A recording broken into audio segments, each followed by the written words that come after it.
রোজা রেখে যে ব্যক্তি মিথ্যা কথা, মিথ্যা কাজ মানে পাপ কাজ, অন্যায় কাজ ছাড়তে পারলো না, তার না খেয়ে থাকা, না পান করে থাকাতে আল্লাহর কিছু যায় আসে না। তার ওই রোজার আল্লাহর কোনো প্রয়োজন নাই। এটা জাস্ট উপোস, এটা জাস্ট অনাহার, জাস্ট আমি পানি খাইনি, আমি খাবার দাবার গ্রহণ করিনি, দ্যাটস ইট, এতটুকুই।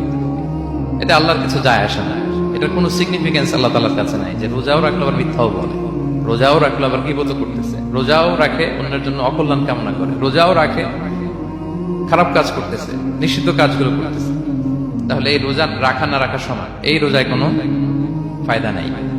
একটা ওয়ার্নিং পাওয়া গেছে না এখানে, যে ওয়ার্নিং, রোজা রেখে সাবধান, কোনো পাপ কাজের সাথে জড়ানো যাবে। আর একটা ভয়ঙ্কর ওয়ার্নিং, যেটা বেসিকলি রাসূল সাল্লাল্লাহু আলাইহি ওয়াসাল্লামের পক্ষ থেকে গভীর হুঁশিয়ারি এবং বদদোয়া, বেসিকলি খুবই ভয়ঙ্কর এই বর্ণনাটা।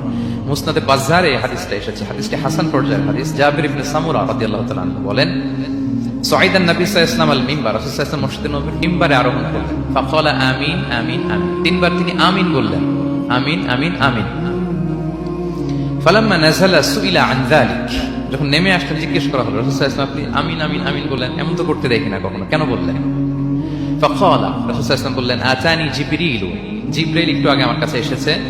ওয়াকাল, এবং বলেছে, রহিমা আনফুমরিইন আদরাকা রমাদানা ফালাম ইউগফার লাহ, ওই ব্যক্তির ধ্বংস হোক যে রমাদান পেল কিন্তু নিজের জীবনের গুনাহ ক্ষমা করাতে পারল না।